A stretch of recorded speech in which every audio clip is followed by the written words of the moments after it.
Assalamualaikum class. Mm, Today is our third online lecture in which we will study about different types of the colloidal solutions such as gel, emulsion and aerosols. Previously we have studied about the sol, which is the solid dispersed phase, and the dispersion medium is liquid.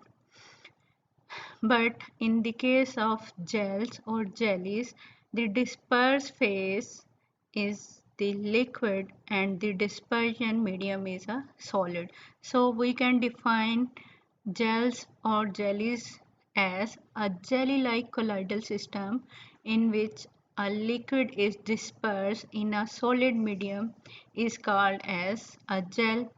Jelly is the common name for a gel, and the process of gel formation is known as gelation. Actually, when the sol particles mean the solid particles in the liquid firstly combine with each other to form a linear thread-like chain. They like beads connected with each other in a single line. Then they are interconnected with each other to form a three-dimensional network in which the liquid is trapped between them, and they become the semi-solid form. They form the semi-solid form which is called the gel-like structure. So in the course of gel formation, the coagulating sol particle mean the combining sol particle first unite to form long thread-like chains like these, which are then interlocked to form rigid framework. They are connected by different ways to form a rigid like framework enclosing within it all the liquid dispersion medium, yielding a semi-solid mass which has a gel structure. Thus, it is assumed that a gel has a somewhat like honeycomb. In honeycomb, there is a liquid trapped between different semi-solid compartment of the honeycomb. So it is similar to the honeycomb in which the honey is retained in the honeycomb, or simply we can say these are the beads, small beads connected with each other to trap the liquid.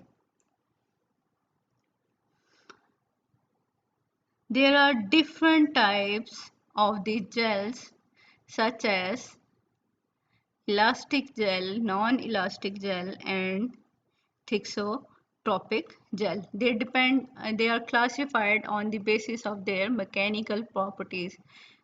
The first one is the elastic gel, as its name shows that they are elastic, mean they had the property of elasticity when they stretch by force or by physical phenomena, then they return to their original form. uh, that's why they are called elastic gel. So the elastic gels are those which possess the property of elasticity. They change their shape on applying the force and return to their original shape when the force is removed. Mean they have large interaction between their particles, their dispersed phase and the dispersion medium. That's why when they are stretched or force is applied to them, they regain their original shape, their original structure. So mostly these are like lyophilic sols, which have more interaction of this dispersed phase and dispersion medium. That's why they return to their original position, original shape.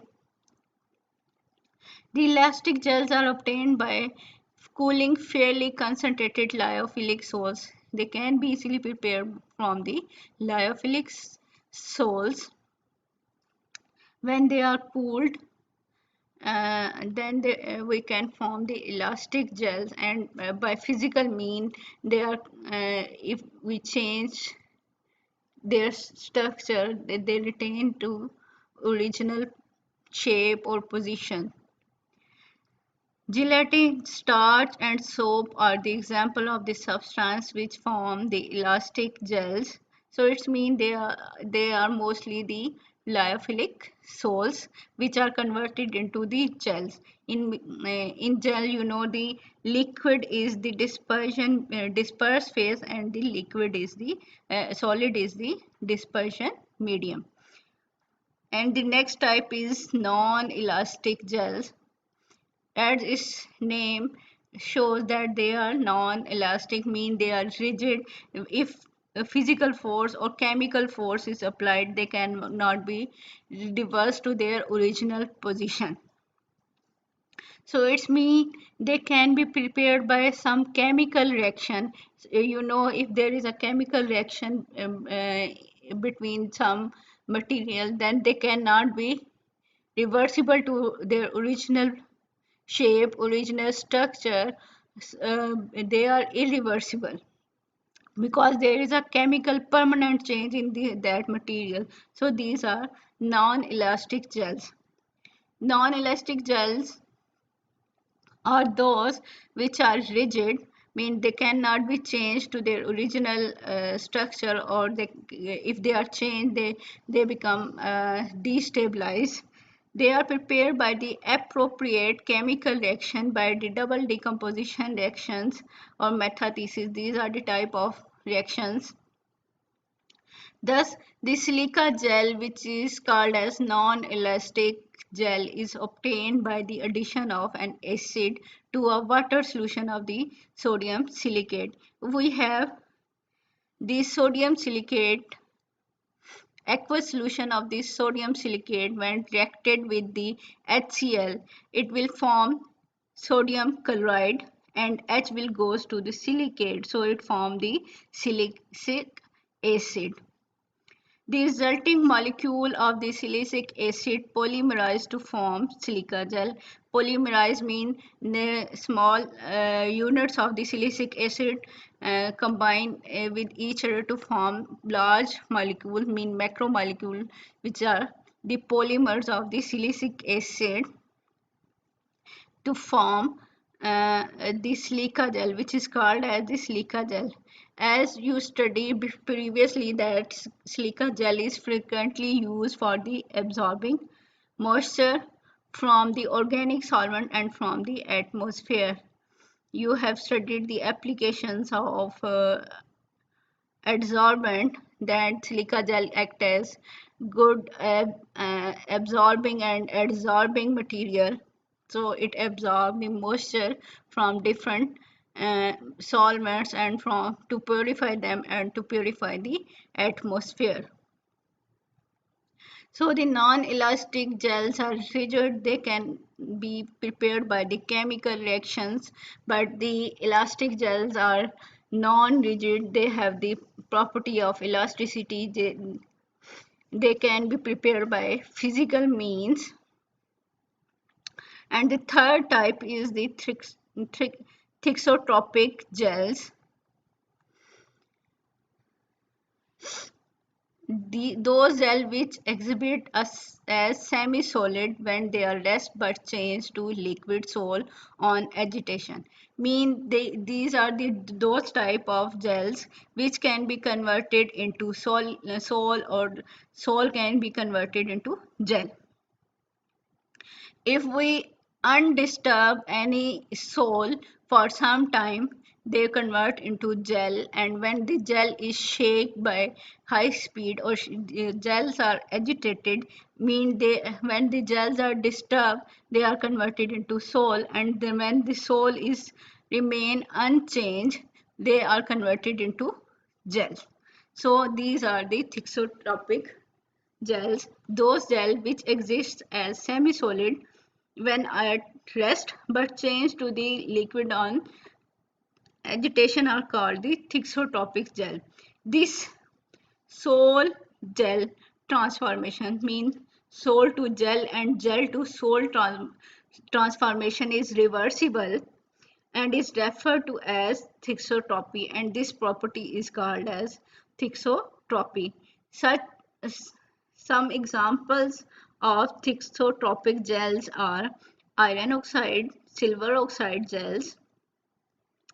If these gels are allowed to stand undisturbed, gel formation take place, and if the resulting gel is shaken, a sol is formed, which are standing revert to a gel. Some example are quicksand, means loose watery sand. When we mix water and sand or water and mud, which is loose watery mud or loose watery sand, these are called the quicksand. And when they settle down, when they are not disturbed by the enemy, they are like the gel. But when they are disturbed or agitated or shaken, they converted into the sol. And similarly, another example is the thixotropic paints, which are also example of the thixotropic gels. When they are undisturbed, they look like the semi solid material, but uh, when they are disturbed or painted on the wall, then they look like the sol. But when the brush is removed, they settle down quickly and look like a gel, and they do not fall on the floor or fall on the wall. Now we see the different properties of the gel. The first one is the hydration. Hydration mean if there is a less water in the structure of the gel, then it absorb water. Then this process is called the hydration. So a completely dehydrated elastic gel can be regenerated by the addition of water. Elastic gel में अगर less water हो, mean they are dehydrated, water कम हो, तो then हम क्या करें कि उसको वाटर की एडिशन करें, तो वहाँ पे क्या प्रोसेस हो जाता है, ये हाइड्रेशन का प्रोसेस है. अ completely dehydrated elastic gel can be regenerated by the addition of water, but once a non-elastic gel is freed from the moisture, mean in the case of non-elastic gel, जब उसके अंदर से moisture remove कर दिया है, mean अगर वो dehydrated form में है, तो उसके अंदर हम water की addition कर दें, तो इसके अंदर कोई हाइड्रेशन का प्रोसेस और कोई जिलेटिनेशन का प्रोसेस नहीं होगा, because non-elastic gels are rigid and they cannot be converted into different shapes and not regain their original shape. So once a non-elastic gel is freed from the moisture, the addition of water will not bring about the gelation.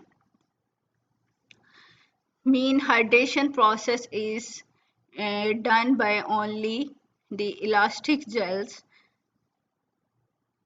If the water is removed from the elastic gel, and when we again add the water, it regain its original structure. So this property is related to the elastic gels. Next is swelling. Partially dehydrated elastic gel can absorb water when immersed in the solvent, leading to an appreciable expansion or swelling. It is like you see the चने जो होते हैं हमारे पास, जैसे हम उनको क्या कर रहे हैं कि वाटर के अंदर सोक करते हैं, तो वो वाटर एब्जॉर्ब कर रहे होते हैं और साथ साथ वो स्वेल हो जाते हैं. सिमिलरली हमारे पास जो डिहाइड्रेटेड इलास्टिक जेल्स हैं, मीन जिनके अंदर लेस वाटर है, उनके अंदर अगर हम वाटर ऐड कर रहे हैं तो वो क्या करेंगे, थोड़ा सा स्वेल हो जाएंगी. तो ये प्रॉपर्टी भी हमारे पास डिहाइड्रेटेड इलास्टिक जेल शो कर रहे होते हैं. Next property is is called as syneresis. Many gels, both elastic and non-elastic, undergo a shrinkage in volume on the standing with the simultaneous exudation of the solvent.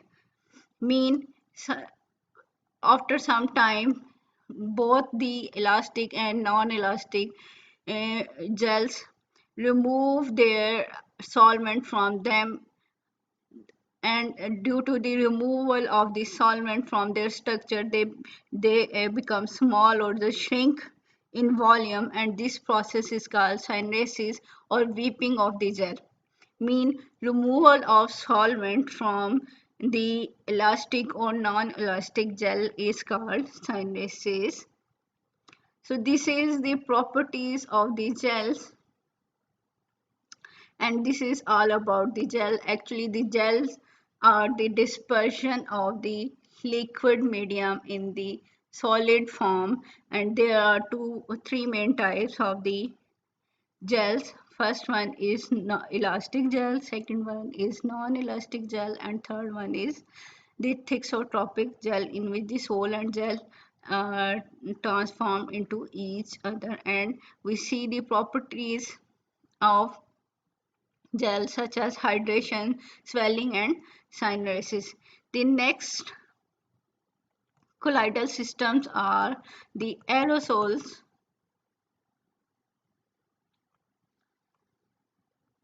In aerosol, we have previously seen that liquid is dispersed phase and the gas is the dispersion medium. Then it is called the aerosol. Its example are fog, mist, and cloud.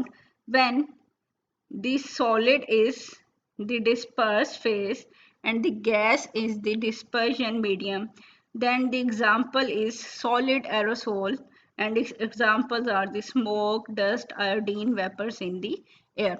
So it's mean that in the case of aerosol, the dispersed phase is either liquid or solid, and the dispersion medium is the gas. When the dispersed phase is liquid, then it is called liquid aerosol, and when the dispersed phase is solid, then it is called the solid aerosol.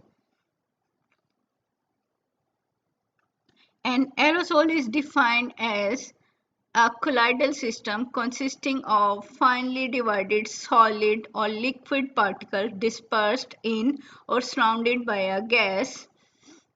The particle size may be range from 50 to 100 micron or even smaller. Its mean in nanometer, its size is range from 0.05 nanometer to zero point 0.1 nanometer. So these are very small particles, so very small liquid or solid particles dispersed by air or any gas. The common example of a solid dispersed in a gas is a smoke, in which the unburned carbon particles are dispersed in the air, which is called as the smoke. The example of liquid dispersed in a gas are fog, mist, and clouds, in which the water molecules are dispersed in the gas, and similarly the scent sprays and the medicinal aerosol. Mean body sprays also contain the aerosols. A drug used in the colloidal form is more effective at the surface area for the absorption is increased. If we use a drug in the colloidal form, it is more effective as compared to we use in the large particles. Actually, the main difference is that in the small particle size, the surface area is increased more and more, and their effectiveness increase, their absorption increase in the form of aerosol or in the form of colloidal solution as compared to the simple large particle solutions.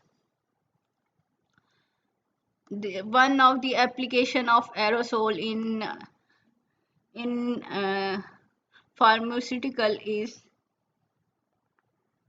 the pharmaceutical preparation used as fine solid particles or the liquid mist for respiratory system or nasal passage or local topical application are referred as medicinal aerosol.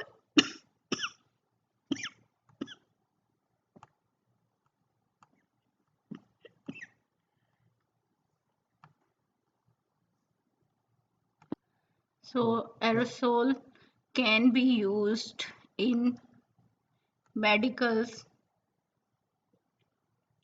so which are called the medical aerosols. The main examples are the respiratory system or nasal passage, in which the solid particles or liquid mist is used for the nasal sprays or other local applications which are related with the medical aerosols.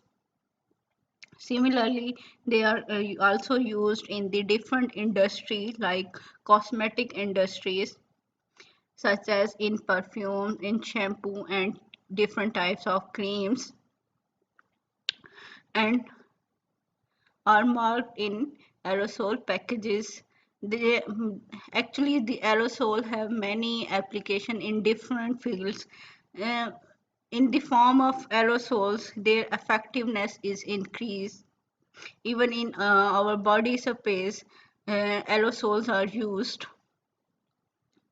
Aerosols are formed when a spray of liquid is torn apart by a jet of gas. If you see the body spray or any spray in which there is a nozzle,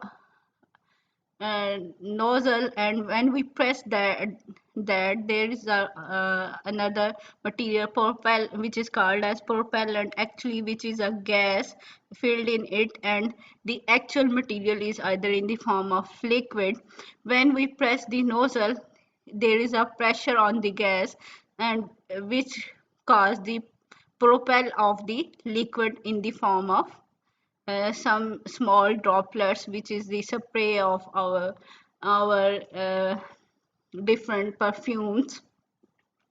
So the aerosols are formed when a spray of liquid is torn apart by a jet of gas.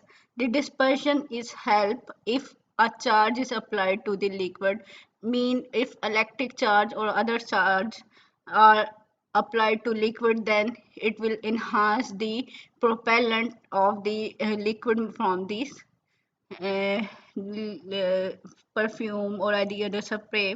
The electrostatic repulsion blasts the jet apart into fine droplets. So that's why the liquid comes out in the form of very small droplets in the form of spray. So aerosols are one type of the colloidal system in which the solid or liquid are dispersed in a gas, which are called as liquid aerosol and the solid aerosol. The aerosols have many properties, many application in industries, in cosmetic industry, in medical industry, or in other industries. The next type of the colloidal solution is the emulsions. As you studied that the emulsion is formed when a liquid is dispersed in another liquid, then it is called an emulsion. How one liquid is dispersed in other liquid, and actually one liquid is immiscible with the another liquid. Immiscible mean which are not dissolvable. As you know, some liquid are polar and some are non-polar. So you know about like dissolve like, mean polar substances are dissolved in polar liquid, and similarly non-polar substances are dissolved in non-liquid and non-polar solvents. So if we use a polar solvent or if we use a non-polar solvent and then we mix them, then they are called as immiscible liquids. So emulsions are formed by the immiscible by two immiscible liquids. A colloidal dispersion of one liquid in another immiscible liquid with it is called as emulsion. Generally, one of the two liquid is water and the other, which is immiscible with the water, is designated as oil. Mean water is a polar liquid, and if another immiscible mean non-polar liquid is added to in it, which is generally called as oil. This liquid may be any liquid, so this is generally called as oil. So there are two main type of the emulsions. First one is oil in water type, mean in this case disperse phase is oil and dispersion medium is water. The second one is water in oil type, means water here is the disperse phase and oil is acting as the dispersion medium. So the first one is oil in water type, in which the disperse phase is the oil while water is the dispersion medium. Its example is milk, in which milk, proteins, minerals are acting as oil and the water is the dispersion medium. The second type is water in oil type, in which water is dispersed phase and the oil is the dispersion medium. Its example is the stiff greases, mean in grease there is very less amount of the water and the large amount of the other liquid, other grease.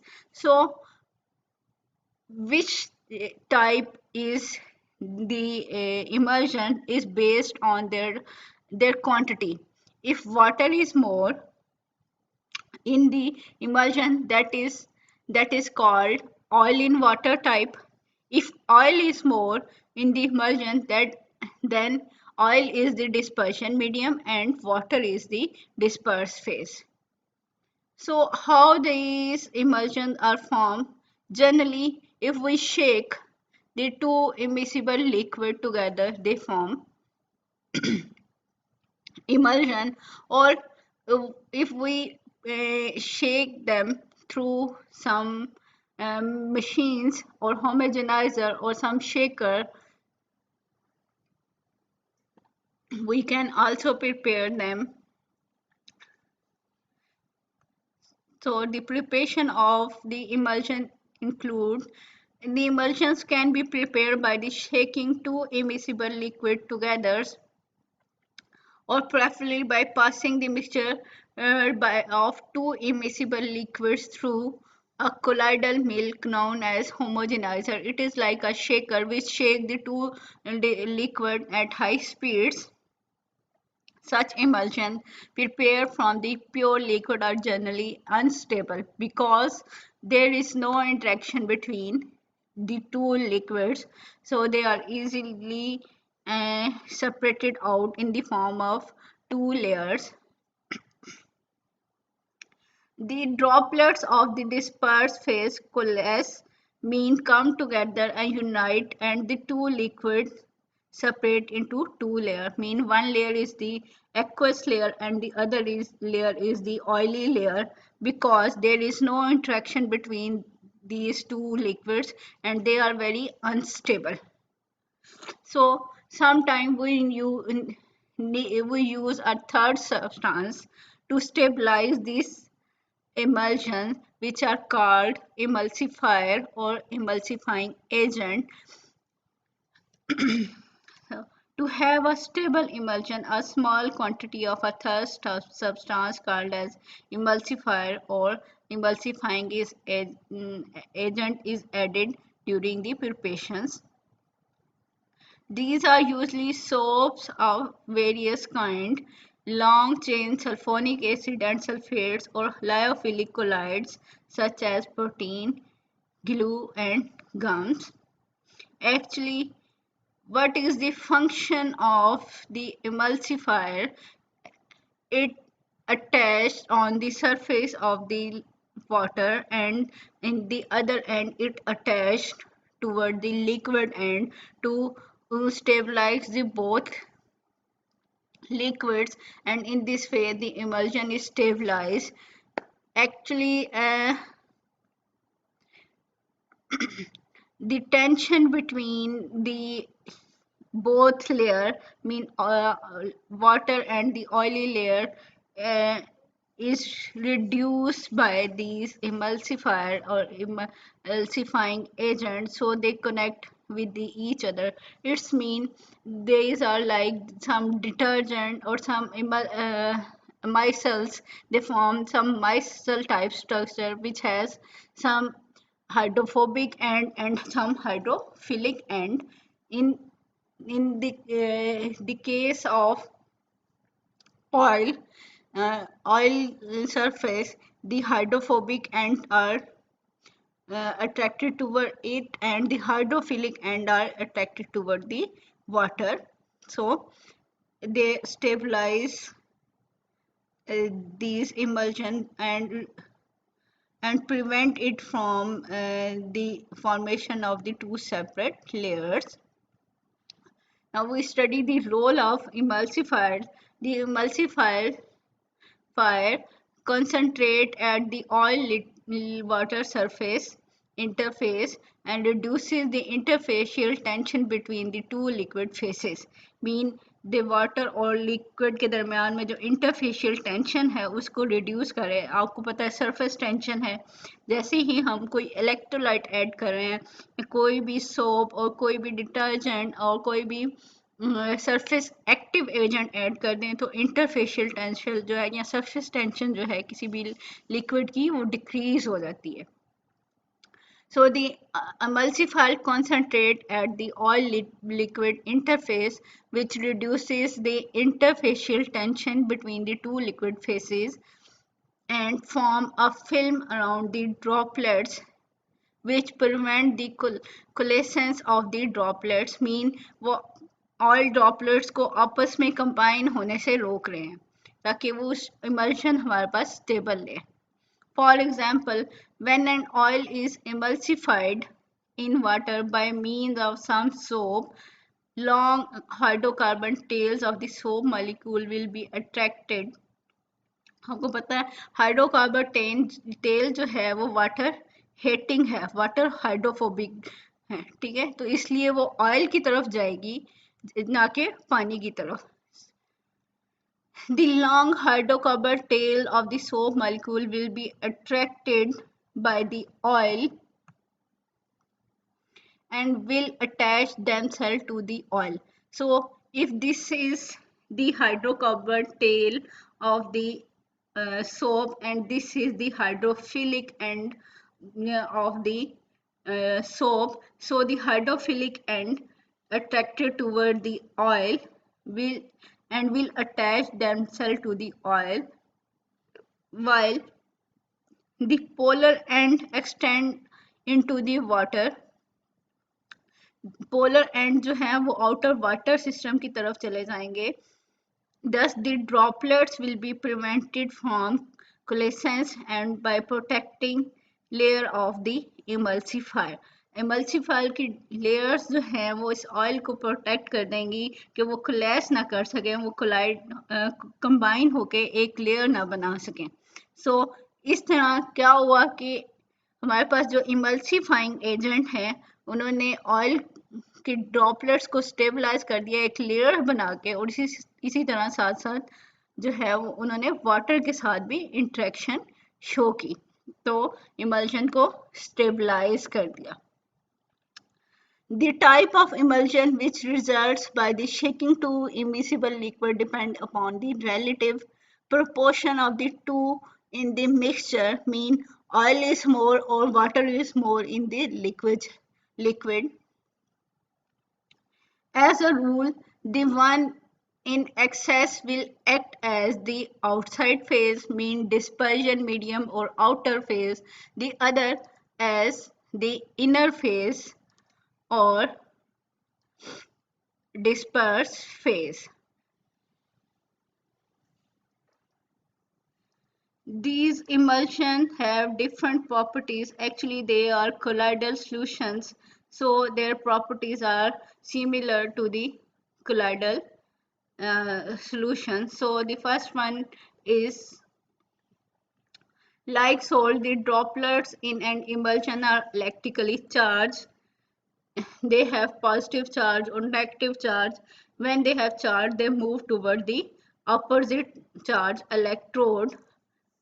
So they move to the oppositely charged electrode under the influence of electric field.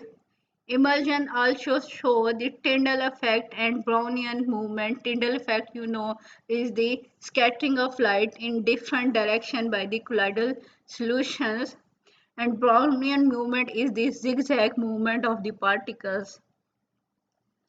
Next property is the demulsification.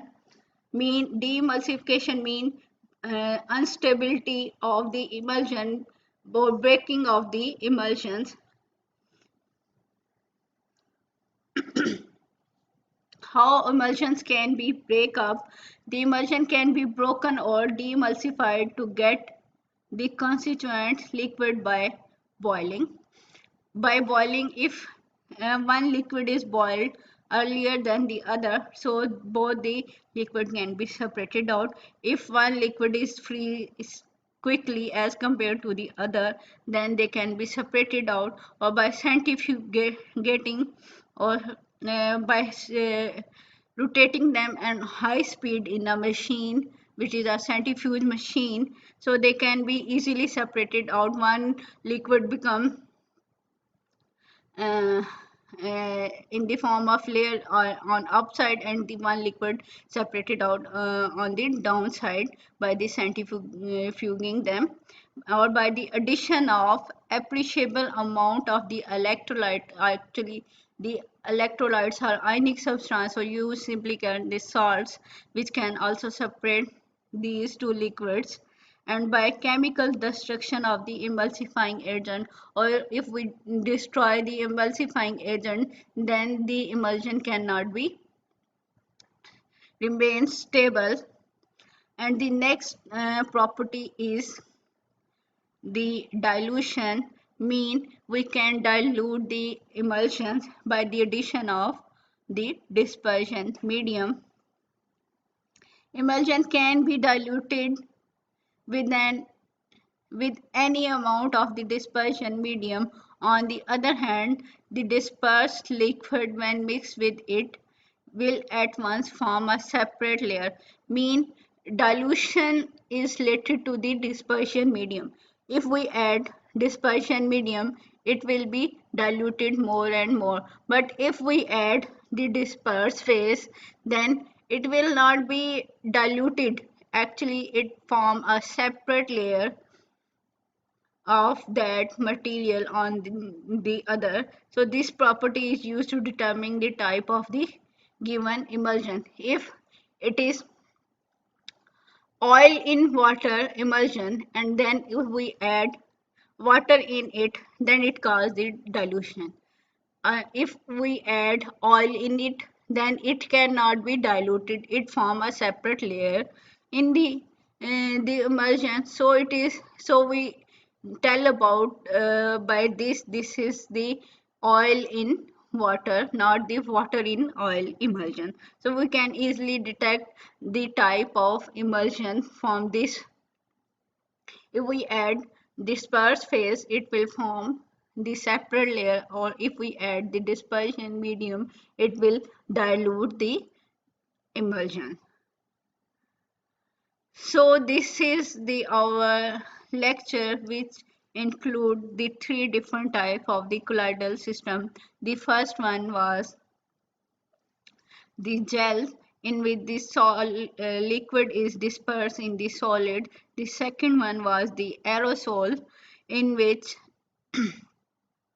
the solid and liquid are dispersed in the gas, and the third one is the emulsion, in which a liquid is dispersed in immiscible liquid. So this is all about for today. Allah Hafiz.